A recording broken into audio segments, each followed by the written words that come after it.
L'hôpital régional de Mirwe est non seulement le plus grand de Kandahar, mais aussi le principal centre de santé de toute la partie sud de l'Afghanistan.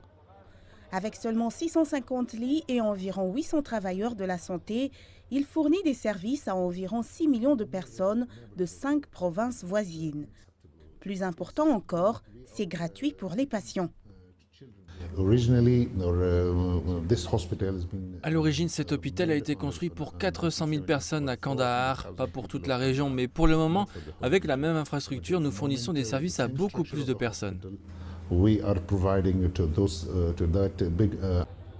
Suite au retrait des troupes américaines en août dernier, de plus en plus de personnes se rendent à l'hôpital car elles pensent pouvoir y recevoir le meilleur traitement. L'établissement de santé reçoit aujourd'hui environ 1500 patients quotidiennement. Maintenant, je suis occupée à lui donner du lait. Mon fils a de la fièvre depuis 15 jours. Il ne s'est pas réveillé ni même fait de bruit. Il ne pleure pas. Il a été si silencieux toute la journée et toute la nuit. La pédiatrie est l'un des services les plus actifs de l'hôpital. Le service de pédiatrie de l'hôpital régional de Mirwe a une capacité de 185 lits, mais les médecins m'ont dit qu'habituellement, le service reçoit plus de 300 enfants en moyenne chaque jour. Environ 100 médecins et infirmiers travaillent ici, engagés dans une véritable course contre la montre pour sauver la vie de ces enfants. Si nous suivions strictement les normes, il serait impossible de faire le travail. Mais à cause de notre responsabilité et du besoin des patients, nous devons prendre soin d'eux. Pour 5 patients, nous devrions avoir une infirmière. Mais malheureusement, nous ne le faisons pas. Nous nous en occupons, nous assumons le fardeau.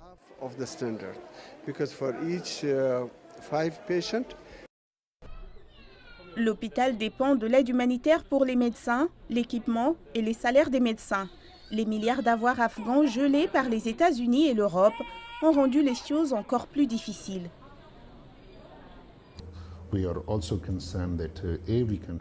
Nous sommes également inquiets que les avoirs gelés n'appartiennent au gouvernement d'aucun pays, mais au peuple afghan. Dès que possible, ils devraient débloquer notre argent. La fin de la guerre de 20 ans avec les États-Unis a apporté un certain soulagement à l'hôpital. L'établissement n'a plus à soigner les patients blessés par les conflits. Mais la question demeure au milieu des sanctions internationales. Combien de temps les médecins ici peuvent-ils faire leur travail avec la seule aide humanitaire ?